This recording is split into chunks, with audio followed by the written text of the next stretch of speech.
తాకట్లో ఉన్న బంగారాన్ని విడిపించి ఆ రోజున మార్కెట్ ధర కట్టి మిగిలిన డబ్బును మీకు అందిస్తుంది కొమ్మూరి గోల్డ్.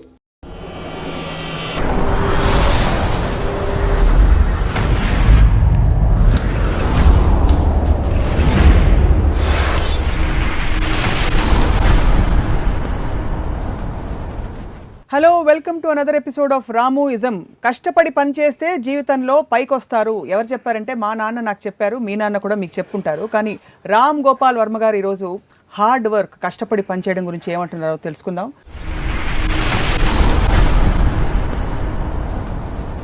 వర్మ గారు నమస్కారం, వెల్కమ్. మీరు ఇష్టపడి పైకి వచ్చారా, కష్టపడి పైకి వచ్చారా? కష్టపడితే పైకి వస్తారు అనేది అఫ్కోర్స్ నేను విన్నాను, మా చిన్నప్పటి నుంచి నాకు చెప్పారు. అది నా ఉద్దేశంలో కూలోళ్ళే కష్టపడతారు.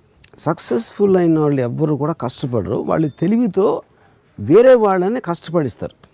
అది యాక్చువల్ ట్రూత్ ఆఫ్ లైఫ్. అది దీనికి ఎగ్జాంపుల్ నేను ఏం ఇస్తానంటే, first of all the word కష్టపడటం అనే వర్డ్లోనే ఒక నెగిటివిజం ఉందని నా ఫీలింగ్. అది పేరెంట్స్కి తెలీదు, టీచర్స్కి తెలీదు, మన పెద్దలు ఎవరు దాన్ని అర్థం చేసుకోరు.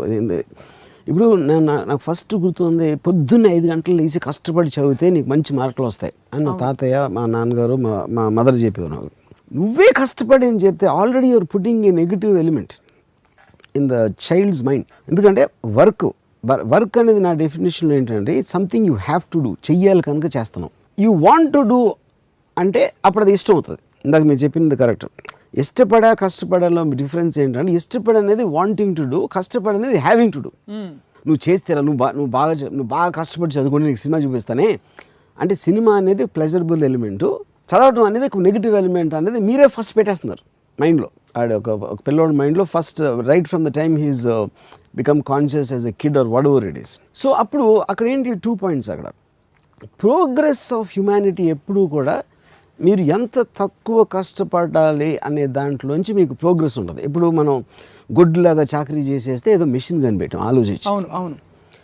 ఆ మెషిన్ కష్టపడే వాళ్ళందరినీ వాళ్ళకి ఫ్రీ చేసేసి వాళ్ళ పని అంతా అది చేసేస్తుంది. సో అది మీరు ఆ డిగ్రీ అనేది తక్కువ మొత్తం కష్టం అంతా మెషిన్స్ అలాంటి దానికి మనం అప్పగించి రోజు వచ్చినప్పుడు the world will really be the most advance place in every which way. కష్టపడటం అని చేయకూడదు ఎవడు అసలు.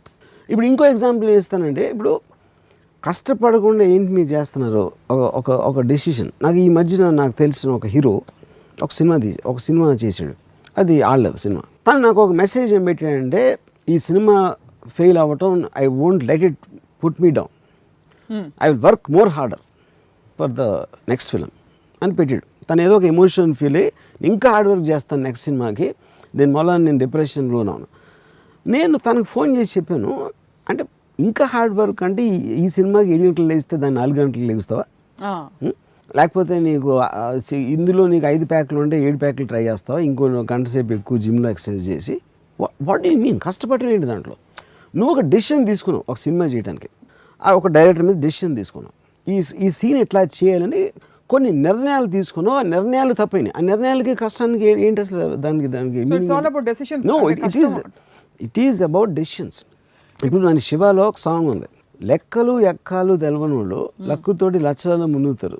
అంటే ఇప్పుడు ఏంటి, కష్టపడి చదివే వాళ్ళందరూ కూడా ఎవరో వాళ్ళ దగ్గర పని చేస్తారు. సో ఇప్పుడు మనం పని అనేది డిఫైన్ చేయాలి. ఇప్పుడు ముఖేష్ అంబానీ పని చేస్తాడా? అఫ్కోర్స్ చేస్తాడు. అప్పుడు మీరు పని, ఇప్పుడు ముఖేష్ అంబానీ కూర్చుని ఒక ఇది ఉంది, ఇక్కడ ఉంది, ఇది ఇక్కడ డైవర్ట్ చేయండి, లేకపోతే ఈ ఫలానా ఎనర్జీకి మనకు మంచిది ఉంటుంది, దానికి కొంతమంది స్టడీ చేయండి. అదే అప్పుడు ఆ కష్టం ఎక్కువ, లేకపోతే గొడ్డులా కష్టపడటం ఎక్కువ. సో అది డిఫరెన్స్. కానీ మనకేంటి, మన చిన్నప్పటి నుంచి మన పేరెంట్స్ అందరూ గొడ్డులా కష్టపడటం నేర్పిస్తారు. They will not let us think. That is the fundamental problem. Smart work and hard work. Yeah, I mean అది వర్క్ అవ్వదు. ఇప్పుడు ఆయన ఎంజాయ్ చేస్తాడు, Mukesh Ambani will enjoy doing it. తను స్ట్రెస్ ఫీల్ అవ్వడు, ఎందుకంటే ఈజ్ మేకింగ్ థింగ్స్ గ్రో. ఆయన decision తోటి ఇది చేయాలా, అది చేయకూడదు అని ఒక ఆలోచించడంలో ఒక ప్లెజరబుల్ ఆస్పెక్ట్ తీసుకుని ఆ డెసిషన్ తోటి ఈజ్ మేకింగ్ థింగ్స్ మూవ్. అప్పుడు రకరకాల వర్కర్స్ మషిన్స్ దగ్గర పని చేస్తారు, లేకపోతే డ్రాయింగ్లు గీస్తారు, ఇది చేస్తారు, అది చేస్తారు. ముఖేష్ అంబానీ మైండ్లోంచి వచ్చిన విజన్లోంచి వర్క్ ఫోర్స్ అనేది స్టార్ట్ అవుతుంది. మీకు ముఖేష్ అంబానీ ఇప్పుడు పైన కనిపిస్తున్నారు స్క్రీన్ మీద, కానీ కింద చాలా మంది కష్టపడకపోతే ముఖేష్ అంబానీ డ్రీమ్ రియలైజ్ అవుతుందంటారా? నేను కష్టపడకూడదు అంటలేదు. పాయింట్ ఈజ్ నాట్ అబౌట్, అంటే మీది అది మైండ్ సెట్ నేను చెప్పేది. కష్టం ఇప్పుడు ఫర్ ఎగ్జాంపుల్ నేను ఇప్పుడు మా మదర్ కానీ మా గ్రాండ్ ఫాదర్ కానీ చదువుకోవటం అనేది ఒక ప్లెజరబుల్ థింగ్ లాగా నాకు చెప్పాను అనుకోండి, కష్టం అనే మాట తీసేసి. అంటే ఉదాహరణకి చెప్పండి. ఎంజాయింగ్ మీరు వర్క్ ఎంజాయ్ చేసినప్పుడు అది హార్డ్ వర్క్. మన ఇక్కడ ఏంటి మనం మాట్లాడుతుంది హార్డ్ వర్క్ అనేది డెఫినేషన్లోనే ఒక నెగిటివ్ ఎలిమెంట్. అబ్బా నేను చెమటలు కార్చిపోయి ఇలా చేసి ఎలాగైనా చేయలేని సాధించాలి అని అష్ట కష్టాలు పడి ఒక నొప్పిని ఓర్చుకుని ఒక దానికి చేరాలి అనే దాంట్లోంచి హార్డ్ వర్క్ అనే పదం అక్కడి నుంచి వచ్చింది. హార్డ్ వర్క్ అనే టర్మినాలజీ మార్చాలంటారు. దట్ ఈస్ ద ప్రాబ్లం నాకు. మీరు అనుకోండి, మీరే మీ అమ్మ నాన్న అనుకోండి, నాకు ఎలా చెప్తారు నేను చదువుకోవాలనుకోండి, ఇంజనీరింగ్ కాలేజ్ చేరాను. ఇప్పుడు నువ్వు 5 లేస్తే భలే ఉంటుంది. నువ్వు చదువుకుంటే నీకు ఎన్నో తెలిసిపోతాయి. ఆ తెలిసిపోయిన వాటిలోంచి నువ్వు వేరే వాళ్ళకి చెప్పవచ్చు, అందరూ నిన్ను బాగా చూస్తారు, నువ్వు అందరికన్నా ఎక్కువ నువ్వే అక్కడ ఎలివేట్ అవుతావు, ఇలా చెప్పాలి వాళ్ళకి. అంటే అదొక ప్రొవోకింగ్, ఒక ఏమంటుందా ఇన్స్పైరింగ్ కైండ్ ఆఫ్. నువ్వు చదువుకేమ్మా, నువ్వు 2 గంటలు చదివితే నీకు చాక్లెట్ ఇస్తాను, రేపు రాత్రి సినిమాకి తీసుకెళ్తాను. థామస్ ఆల్వా ఎడిసన్ పొద్దున్నే లేచి 3 గంటలు చదువుకున్నారు, ఇలాంటివన్నీ ఉండవు. అది ఇవన్నీ కూడా చెప్తారు. కానీ థామస్ ఆల్వా ఎడిసన్ 3 గంటలకి పాయింట్. ఇప్పుడు దీనికి కనెక్టింగ్ పాయింట్ ఏంటి మనకి ఇక్కడ? ఇప్పుడు నేను కాలేజ్లో కానీ స్కూల్లో కానీ చదువుకున్నప్పుడు ఎంతసేపు మార్కులు తెచ్చుకో, కష్టపడి చదివితే నీకు 70% 80 ఆ టైంలో ఏది ఎక్కువ వస్తే నీకు నెక్స్ట్ సీట్ వస్తుంది, లేకపోతే ఉద్యోగం వస్తుంది, ఇలాంటివి. అప్పుడు ఏంటి నా మైండ్స్లో ఏంటి, నేను కష్టపడటం నాకు ఇష్టం లేదు. ఎందుకంటే ఆల్రెడీ నాకు ఒక నెగిటివ్ ఆస్పెక్ట్ వచ్చేసింది కష్టం. నాకు ప్లెజరబుల్ ఆస్పెక్ట్ ఏంటి, నాకు సినిమా డైవర్షన్ ఉంది, ఏదో నవల్ చదవాలి, లేకపోతే ఎక్కడో తిరగాలి, ఇలాంటి డైవర్షన్స్ ఉన్నాయి. కాబట్టి కష్టపడితే కానీ చదువుకోవడానికి ఛాన్స్. అప్పుడు నేను కాపీ కొట్టడం అలవాటు చేసుకుంటాను, కష్టాన్ని తప్పించుకోవడానికి అదొక మెథడ్ అవుతుంది. అంటే కాపీ కొట్టడం కరెక్ట్ అంటారా?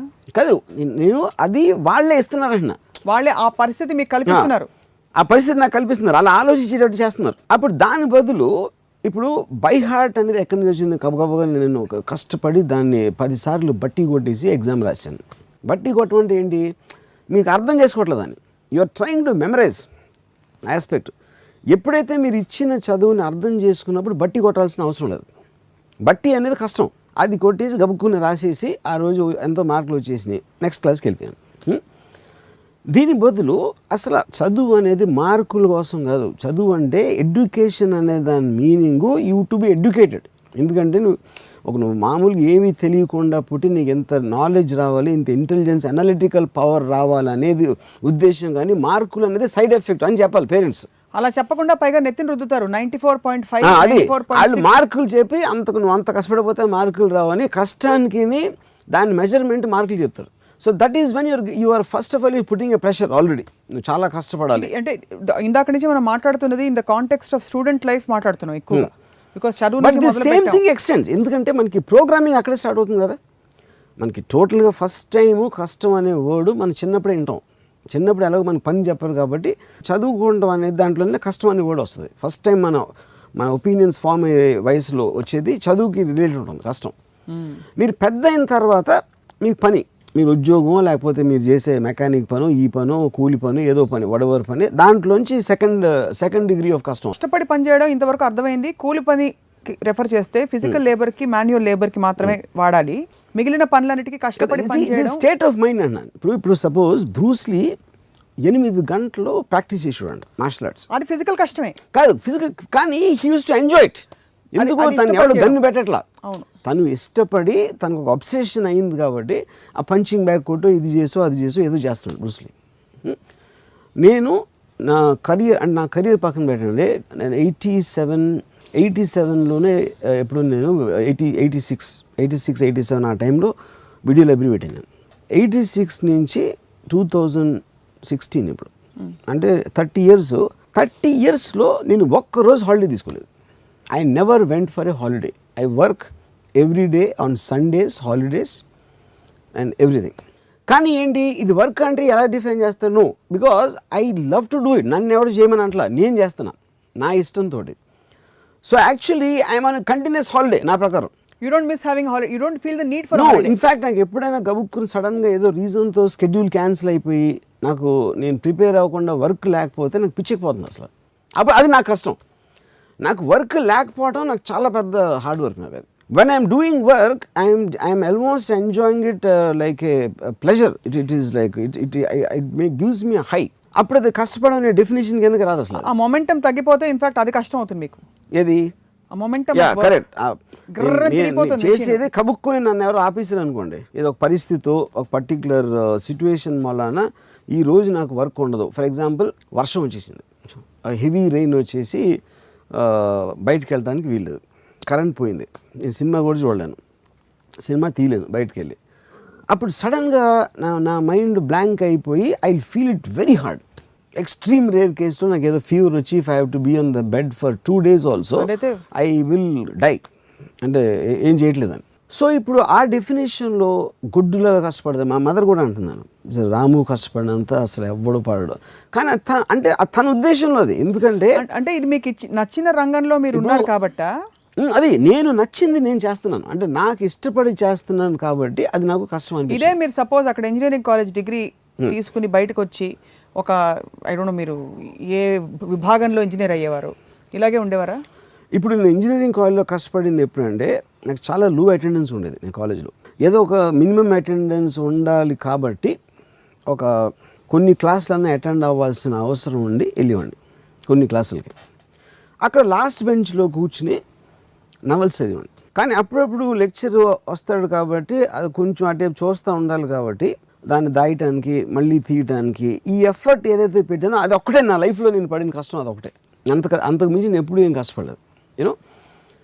అప్పుడు ఎందుకు నేను కాలేజ్ ఎగ్గొట్టడం నా ఇష్టంతో, సినిమాలు చూడటం నా ఇష్టంతో, ఏది నేను ఏమి చేసినా కూడా నా ఇష్టంతో చేశాను కాబట్టి కష్టం అనే దానికి నాకు సంబంధమే లేదు ఎక్సెప్ట్ ఫర్ దట్ పార్ట్. కష్టపడడం అనేది విజయానికి, ప్రపంచంలో మనుగడ సాగించడానికి, ఫర్ ఎగ్జిస్టెన్స్, ఫర్ సర్వైవల్ ముడిపెట్టారు. మీకు ఎప్పుడు ఈ సర్వైవల్ క్వశ్చన్స్ రాలేదా? నాకు డబ్బులు ఎవరు ఇస్తారు? ఇదంతా ఎవరు చేశారంటే, ఇప్పుడు ఇందాక చెప్పాను కదా, వేరే వాళ్ళని మన కోసం పని చేయించాలి అనే తెలివి ఉన్నోడు ఇది రుద్దాడు అందరి మీద. బాగా కష్టపడితే నువ్వు పైకి వస్తావురా, ఎక్కడ నీకు సుబ్రహ్మణ్యుడి దగ్గర ఉద్యోగం వచ్చేస్తుంది అని చెప్పి మా తాతయ్య చెప్పారు అది నాకు. అంటే ఎందుకు అది కూడా ఎందుకు, సుబ్రహ్మరెడ్డి గారు as a contractor he might pay more than a government job. అది దానికి లింక్ అక్కడ ఏదో ఉంటుంది. So is it real? It is true of course. చెప్పారు, ఎందుకంటే మా తాతయ్య mentality will be related to the so called కూలి పని. నేను డిరాగేటరీగా చెప్పట్లా, I'm just talking about states of difference of levels of thinking. అప్పుడు మీకేమని? అప్పుడు సుబ్రహ్మరెడ్డి గారు అంటే ఆయన గురించి స్పెసిఫిక్గా చెప్పట్లేదు, ఎగ్జాంపుల్ చెప్తున్నాను. మా తాతయ్య లాంటి వాళ్ళు ఒక 100 మందిని తీసుకుని వాళ్ళతో కష్టపడి పని చేయించి ఆయన ఏసీ రూమ్లో ఒక మర్సిడీస్ బెంజ్లో తిరుగుతారు. అప్పుడు ఎవరు గొప్ప? కష్టపడినోడే గొప్ప. Is it true or not? Yeah. So the bottom line here, coming back to myself, is if 30 years నేను ఎంతోమంది కలుసు, I just have to take a break man అంటారు. I'm waiting for Saturday, I just want to just knock off. మాట్లాడితే అసలు వాళ్ళు ఏదో అయిపోయినట్టు వాళ్ళ ఫీలింగ్. హాలిడే అంటారు, ఇది అంటారు, అదంటారు. ఇదంతా కూడా ఓకే. విచ్ మీన్స్ వాళ్ళు వారం రోజుల్లో వీక్ డేస్లో వాళ్ళు ఏదైతే ఉద్యోగం పనో ఏదో చేస్తున్నారో they hate that, they just hate that. ఒక సింపుల్ ఎగ్జాంపుల్ ఇస్తాను. ఇప్పుడు మీరు కష్టపడట్లేదని మీరు అనుకుంటున్నా, మీకు కష్టపడడం అనేది మీకు జీర్ణించుకుపోయి నాటుకుపోయింది మీ సిస్టంలోనే. You know your responsibilities. మీరు ఫర్ ఎగ్జాంపుల్ మీరు ఓపెన్గా ప్రొఫెస్ చేసే 2-3 పనులు, ఉదాహరణకి హ్యావ్ అ వాడ్కా అంటారు, అలానే మీరు వాడ్కా బాటిల్ తీసుకుని సెట్కి వెళ్ళిపోరు. You know your restrictions, you know when to, or it can be anything else. It's not that. I mean, I don't think that is wrong. నేను చేయకపోతే వేరే విషయం. I might have a certain habit of drinking it at a certain time. But if అమెరికాలో shooting చేస్తుంటే మధ్యలో they drink a beer, అప్పుడు అది వాళ్ళు తీసుకున్న డెసిషన్. రిస్ట్రిక్షన్స్ ఎలా చేయాలి, పద్ధతులు అనేది అది వేరే topic. I don't think that is related to hard work. No, but where does a sense of responsibility come towards what you're doing? Because మీరు చెప్పేది అల్టిమేట్ రెస్పాన్సిబిలిటీ ఉంటే నేను కష్టపడకపోయినా నా కర్మ, నేను నా ఇష్టం. ఇప్పుడు degrees of differences in thinking అనేది ఉంటుంది. ఇప్పుడు మీరు పుట్టుకతోనే మీకున్న పరిస్థితుల వలన మీకు ఎబిలిటీ, మీ ఇంటెలిజెన్స్ లెవెల్, మీ టాలెంటు, మీరు ఆలోచించే విధానం, ఆలోచించగలిగే కెపాసిటీ, ఇవన్నీ ప్రతి మనిషికి వేరీ అవుతాయి. ఆ వేరీ అయిన దాంట్లో ఒక విజనరీ, ఒక థింకింగ్ ఉన్న అతను చాలా తొందరగా కష్టపడితే ఏమి రాదు అని తెలుసుకుంటాడు. అప్పుడు కష్టపడటం మానేసి వేరే వాళ్ళతో కష్టపడిస్తాడు. ఆ తెలివి లేని వాళ్ళు కష్టపడటమో, కాపీ కొట్టడమో, లేకపోతే అంటే ఆ కాంటెక్స్ట్లో చెప్తున్నాను, లేకపోతే క్రిమినల్స్ అవ్వటమో, లేకపోతే వేరే చేస్తారు యూనో. బట్ ఇవన్నీ వేరియేషన్స్ నాకు. చాలా సింపుల్ బాటమ్ లైన్ ఏంటంటే, మీరు చేసే పని మీరు ప్యాషన్ తోటి, ఒక ఇష్టంతో, ఒక ప్లెజరబుల్ ఆస్పెక్ట్తో చేస్తే అసలు ఆ పని చేయకూడదు. ఆ పని చేస్తా మీరు కష్టం ఫీల్ అవుతున్నారంటే దట్ ఈస్ యువర్ హెడ్. అవకాశాలు రావు కదా. అవకాశం మైండ్ సెట్ సప్న, అది is nothing to do with అవకాశం. ఫర్ ఎగ్జాంపుల్ మీరు తీసుకున్న వాళ్ళందరూ మీలా సినిమా డైరెక్టర్ అని ఇప్పుడు దాంట్లో ఇప్పుడు నేను వాళ్ళు బ్లేమ్ చేయట్లేదు. ఇప్పుడు ఐన్ ర్యాండ్ ఏముందంటే, షీ సెడ్ పిల్లోడు పుట్టగానే ఆ పుట్టి పెరుగుతున్న టైంలో ఏదేదైతే పేరెంట్స్ స్కూల్లోనో లేకపోతే చుట్టూ ఉన్న వాళ్ళకి ఇంప్రెషనబుల్ మైండ్ మీద చెప్తారు, నువ్వు చేయకూడదు, అది చెయ్యాలి. ఇప్పుడు నేను ఇంజనీరింగ్ 5 సంవత్సరాలు నేను చదివా, అంటే 1 సంవత్సరం ఫెయిల్ అయ్యాను, అందుకని 5 సంవత్సరాలు అయింది, 4-5 సంవత్సరాలు అయింది. నాకు ఇప్పుడు అసలు సిమెంట్ కాంక్రీట్ మిక్చర్ ఏంటో తెలియదు నాకు. అంటే అది ఎవరో మీరు బేస్ కూలోడు కూడా తెలుస్తుంది ఎంత కంకర పెట్టాలి, సిమెంట్ పెట్టాలి అని. ఆ టైంలో ఉన్న బిల్డింగ్ టెక్నాలజీ నేను చెప్పేది. సో 5 ఏళ్ళు నేను ఏం చదివాను, ఏమి చదవాలి. అప్పుడు ఎందుకు వెళ్ళాను నేను ఇంజనీరింగ్, ఎందుకు చదివాను అసలు? మా ఫాదర్ వాళ్ళు చెప్పారు, నాకుగా నేను ఆలోచించుకునే దానికి దోహదం చేయటానికి. వాళ్ళు ఆ పర్టికులర్ టైంలో ఇంజనీరింగ్ మంచి జాబ్స్ జరుగుతున్నాయి, లేకపోతే ఎలక్ట్రానిక్స్ కమింగ్ థింగ్ ఇలాంటి సొసైటీలో ఇనేసి వాడికి ఇష్టం లేకపోయినా వాడి మీద రుద్దేసి, ఆడ పిల్లోడు తెలీదు మనం చెప్పాలి వాడికి అని ఒక దాంతో చేస్తారు. వాళ్ళ ఇంటెన్షన్ కరెక్టే, and it could be correct also, I'm not saying that. కానీ వాడు ఒక వయసు వచ్చే టైంకి already is completely programmed with these thinkings. అప్పుడు అది ఇష్టం లేకుండా వెళ్ళి చేరాడు. ఇప్పుడు నేను చాలా లేజీగా ఉండేవాడు కాలేజ్ టైంలో. లేజీ అంటే ఏదో బుక్స్ చదువుతాను, కాలేజ్కి వెళ్ళను, సినిమాలు చూస్తాను, అది అంటే దేర్ ఈజ్ నో పర్పస్. ఇది నేను చేసిన దానికి ఒక పర్పస్ రావాలి, ఒక ఆబ్జెక్టివ్ రీచ్ అవ్వాలి అనే గోల్ అనేది నాకు లేదు అసలు. నా టోటల్ కాలేజ్ టైంలోగానే అది. నేను ఉద్యోగం మొదలెట్టాను తాజ్ కృష్ణ హోటల్ కన్స్ట్రక్షన్లో. నేను సైట్ ఇంజనీర్గా 800 రూపాయలు పని చేస్తున్నంత వరకు ఇదే నేను ఇందాక చెప్పిన డెఫినేషన్. I felt that. ఎప్పుడైతే నేను వీడియో లైబ్రరీ పెట్టాలని డిసైడ్ చేసుకున్నానో అది నా డెసిషన్ తోటి నేను నా లైఫ్ డిసైడ్ చేసిన అప్పటి నుంచి కొన్ని సెట్ బ్యాక్స్ జరిగినాయి, కొన్ని జరగని, but I had a continuous pleasure without exception. A set back లో కూడా అప్పుడే నేను కష్టపడి ఉంటే ఇలా ఉండేది కాదు. Absolutely I never felt, because I develop that thing. If you keep on, మీరు ఒక డెసిషన్ తీసుకున్నారు, లైఫ్ మీ మీద ఇంకో డెసిషన్ తీసుకుంటారు, డెస్టినీ ఏదో అంటే మిమ్మల్ని మీరు కంట్రోల్ చేయలేని డెస్టినీ అనే డెఫినేషన్ ఇస్తాయి. అప్పుడు మీరు ఇంకో డెసిషన్ తీసుకోవాలి. అది మళ్ళీ సైకిల్ ఆఫ్ డెసిషన్స్ లో you will keep on going. Academic qualifications భారీగా ఉండే చాలా హైలీ ఎడ్యుకేటెడ్ పీపుల్ కొంతమంది చూస్తుంటాం, వాళ్ళు ఎక్కడో ఒక పాయింట్ ఆఫ్ లైఫ్లో వెనకుండిపోయి ఉంటారు, దీనికి ఇష్టపడే చదువుంటారు. So would you consider them successful or not? What is success actually? Success again is in the mind. ఇప్పుడు నా ఉద్దేశంలో సక్సెస్ ఏంటంటే, మీరు పొద్దున్న లేచినప్పటి నుంచి రాత్రి నిద్రపోయే వరకు మీరు ఏం చేయాలనుకుంటే అది చేయగలిగితే అది సక్సెస్ఫుల్. అది వేరే ఉద్దేశంలో అవ్వకపోవచ్చు. కొంతమందికి సక్సెస్ అనేది మీ దగ్గర బ్యాంకులో ఎన్ని కోట్లు ఉన్నాయి, మీకు ఆస్తులు ఎన్ని ఉన్నాయి అవ్వచ్చు, ఇంకొకటికి ఫేమ్ అవ్వచ్చు, ఇంకోటి ఏదో అవ్వచ్చు. దొంగ పొద్దునే బయలుదేరి నేను వాడు 10 దొంగతనాలు చేయాలనుకుంటే 10 చేస్తే 100% సక్సెస్ఫుల్. 100%. ఎందుకంటే వాడు తీసుకున్న డెసిషన్ అది, and is willing to face the consequences. దానికి పోలీసులు పట్టుకుంటారా, ఎవరినో కొడతారా, ఏమవుతుంది అని వాడి కాన్సిక్వెన్సెస్ వాడికి తెలుసు. నేను సినిమా తీస్తున్నా, అది ఫ్లాప్ అవ్వచ్చు, హిట్ అవ్వచ్చు, కానీ డెసిషన్ నాది. సో నేను తీసుకున్న డెసిషన్కి పర్యవసనం ఏంటి అనేది నేను ఎదుర్కొనే నాకు నాలెడ్జ్ ఉండి దానికి నేను ప్రిపేర్ అయ్యి ఉంటే ఇట్ ఈస్ అబ్సల్యూట్లీ ఫైన్.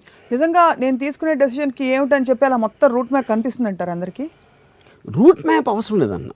మీకు షార్ట్ టర్మ్ ఇప్పుడు నా decision people have the mental maturity to understand repercussions of their decisions. Everybody will have maturity but in varying degrees.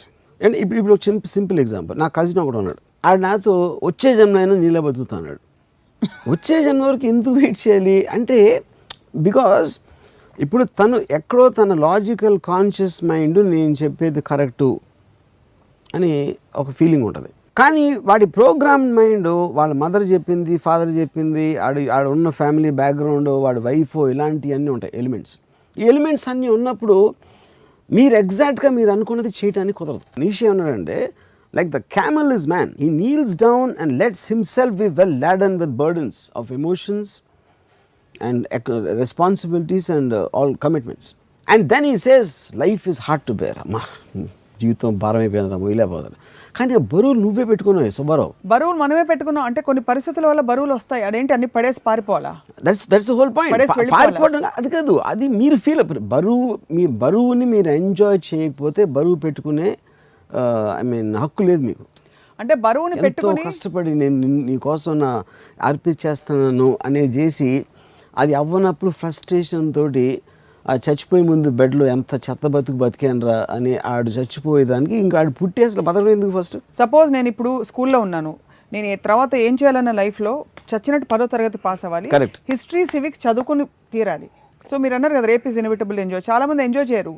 వాళ్ళకి అక్కడ కష్టపడుతున్నట్టే అనిపిస్తుంది, లేకపోతే దాని రేప్లా అనిపిస్తుంది, ఇంకోలా అనిపిస్తుంది. అది ఎంజాయ్ చేయడం బెటరా, దాన్ని పక్కన పెట్టేసి today I declare my freedom, I wear the consequences అనుకోవడం బెటరా? Practically I asking. Both of them are equal నా ఒపీనియన్లో. See the point is you can take a call, నన్ను చంపుతాడా, నేనే వాడిని చంపుతా, ఎవడరా నేను గన్ను తీసుకుని నేను ఇటువంటి చూడొచ్చు, లేదా అలాంటి కెపాసిటీ నాకు లేదు, ఇది ఇలా చూద్దాం నేను అనుకోవచ్చు. అలా రకరకాల మనుషులు వేరేగా రియాక్ట్ అవ్వచ్చు. And all of them are right as long as they trying to look at it in a positive way. That is what I'm trying to say. ఇప్పుడు హార్డ్ వర్క్కి నాకు వెరీ సింపుల్ డెఫినేషన్, మీరు చేసే పని మీకు నచ్చక చెయ్యాలరా చెయ్యక తప్పదు అనే మైండ్ స్టేట్లో చేయటానికి, దాన్ని ఎంజాయ్ చేస్తా చేయటానికి ఉన్న ప్రైమరీ డిఫరెన్స్ ఒకటి నేను మాట్లాడుతాను. సో ఒకవేళ అలాంటి స్థితికి నేను వచ్చాను అనుకోండి, నేను కానీ మా సుధాకర్ గారు కానీ ఎవరో, సో ఏం చేయాలి అంటే ఫర్ ఎగ్జాంపుల్ ఏదో ఒక షాప్ పెట్టుకున్నాం, కిరాణా షాపు, ఒక 4 ఏళ్ళాక బోర్ కొట్టేసింది, నేనేమిటి అసలు నాకు చిప్స్ ప్యాకెట్ అమ్ముకుంటూ నాకు బోర్ కొడుతుంది, ఏం చేయాలి? అప్పుడు షాప్ మూసుకుని వెళ్ళిపోవాలా? నెక్స్ట్ ఏం చేయాలో ఆలోచించాలా ప్రాక్టికల్గా? ఒకటి, మీరు చేస్తున్న వర్క్ నుంచి మీకు వేరే వర్క్ మీద మీకు ఇంట్రెస్ట్ కలిగినప్పుడు ఆ కంపాటివ్ లెవెల్లో మీరు తీసుకుని, ఉదాహరణకి నేను వీడియో లైబ్రరీ పెట్టిన తర్వాత I was financially well of. అప్పుడు నేను సినిమాలో డైరెక్షన్ ఛాన్స్ కోసం నా ఆబ్జెక్టివ్ ఉంది కాబట్టి దీనిని పక్కన పడేసి I went in to that. అది అయిపోయిన తర్వాత I wanted to do Hindi, or I want do some kind of film. So I want to meet some people. ఇలాగా కంటిన్యూస్గా నాకు రేపు ఇది కావాలి, ఎల్లుండి అది కావాలి, అవతల ఎల్లుండి ఆ వర్క్ అయిపోయిన తర్వాత నా మైండ్ ఇంకో దాని దగ్గరికి వెళ్తుంది. మీ మైండ్ యాక్టివ్గా ఉన్నప్పుడు బోర్డమ్ అనే మాట రాదు అసలు. బోర్డమ్ ఎవరికి వస్తుంది? మైండ్ స్టాగ్నెంట్ అయినప్పుడు వస్తుంది. మీరు చిప్స్ ప్యాకెట్లు అమ్ముతున్నారు, వస్తున్నారు, డబ్బులు ఇస్తున్నారు, అయిపోయింది. అది ఒక రెగ్యులర్ ఒక మెకానికల్ యాక్టివిటీ అయిపోయిన తర్వాత మీకు మీ మైండ్ యాక్టివేట్ అవ్వడానికి మీకు వేరే దాని మీద ఒక ఇంట్రెస్ట్ జనరేట్ అవ్వాలి. ఇంట్రెస్ట్ జనరేట్ అయినప్పుడు ఆటోమేటిక్గా మీ మైండ్లోనే మీకు కంపారిజన్ వస్తుంది. ఇది బెటరా, నాకు చిప్స్ అమ్ముకోవడం బెటరా, అది చేయడం బెటరా అనే ఒక థాట్ వస్తుంది. అప్పుడు చిప్స్ అని అమ్మటం ఆపేసి దాంట్లోకి వెళ్తే నా పరిస్థితి ఏంటి, ఒకవేళ అది వర్కౌట్ అవ్వకపోతే నేను ఇక్కడ ఉన్నదాన్ని వదిలేస్తున్నానా, కానీ అది వర్కౌట్ అయితే నాకు చిప్స్ అమ్మటం కన్నా ఎక్కువ ప్లెజర్ వస్తుంది, అందుకని నేను ఆ డెసిషన్ తీసుకోవాలా. అది that is what I'm saying, you're facing the consequence of a decision. లేదు ఈ చిప్స్ నాకు బోర్ కొడుతుంది, కానీ ఇది లేకపోతే నాకు రేపు పొద్దున్న డబ్బు లేకపోతే నా పరిస్థితి, నా ఫ్యామిలీ పరిస్థితి ఏంటి, అండ్ నా లైఫ్ అంతా చిప్స్ అమ్ముతాను అనేది ఒక డెసిషన్. అప్పుడు మీరు బోర్ కొడుతున్నా, అది చిరాకు పడుతున్నా, అది కష్టపడటం అవుతుంది, అది హార్డ్ వర్క్ అవుతుంది. సో అయితే మీరు అనేది ఏంటంటే మీ యాక్చువల్ సిచ్యువేషన్కి మీరు ఉండాలనుకున్న సిచ్యువేషన్కి మధ్య గ్యాప్ ఉండకూడదు. If there is no gap, whatever it be. Gap అంటే నాకు రోజు ఇల్లు తోడవడం ఇష్టం, ఐఎమ్ డూయింగ్ ఇట్, ఇష్టంగా చేస్తే పర్ఫెక్ట్. అది బికాజ్ ఇట్స్ మెంటల్ స్టేట్. అది మీరు చేసిన పని ఇల్లు తుడిచేది నేను కేర్ చేయకపోవచ్చు, కానీ మీకెందుకో మీకు ప్లెజర్ వస్తుంది అది, you know. So it is your own mind which should perceive the happiness. మీరు చేసేది మీకే నచ్చినప్పుడు, బోర్ కొట్టినప్పుడు, ఇంట్రెస్ట్ లేకుండా చేసినప్పుడు, that comes under hard work for me. So this hard work is almost like it's sounding like it's a cynical way of looking at life. Yeah, it's a very depressing way of life. Yes, and it is you are feeling a low, and all these people manaku mahal chuste telisipotunnaru, just to see the face I know that. Yeah. So one thing చాలా మంది ఫిలాసఫీలు చెప్పారు, dare to dream, fly because wings are yours, ఇలాంటివన్నీ కొటేషన్లు ఫేస్బుక్లో కూడా చూస్తుంటాం. వాటికి అర్థం పర్థం హౌ టు అప్లై అనే ఉండదు. కానీ రామోయిజంలో మీరు ఎప్పుడు ప్రాక్టికల్గా you the most practical person I have seen or many have seen. కాబట్టి ఈ ఫిలాసఫీ ఏదైతే ఉందో ఏ స్టేజ్ నుంచి అప్లై చేయడం మొదలు పెట్టాలి, లేకపోతే how do you start integrating, do you start questioning first? Questioning is the only way. Like I was mentioning Ayn Rand's thing, ఎప్పుడైతే ఇఫ్ యు ఆర్, ఇప్పుడు ఫర్ ఎగ్జాంపుల్ ఇఫ్ మా గ్రాండ్ మదర్ గాడ్ గురించి, god అంటే ఏంటి అని అడగటంలో ఒక aspect ఉంటుంది human బీయింగ్కి. ఓ దేవుణ్ణి దండం పెడితే మనకి మార్కులు వచ్చేస్తాయి అన్నమాట అని పెట్టేసింది అక్కడ. అంటే ఎవరేం చెప్తే అది వినేసి ఒక గొర్రెల మందలా ఫాలో అయిపోయేవాళ్ళు ఈ ట్రాప్లో పడతారు, ఈ కష్టపడే ట్రాప్లో. Anybody who questions will understand for himself. అప్పుడు అది అబ్జార్బ్ చేసుకుంటారు, ఏంటి అసలు ఇది చెప్పేది అది చెప్పేదని. అబ్జార్బ్ చేసుకున్న దానికి బ్లైండ్గా ఫాలో అవ్వటానికి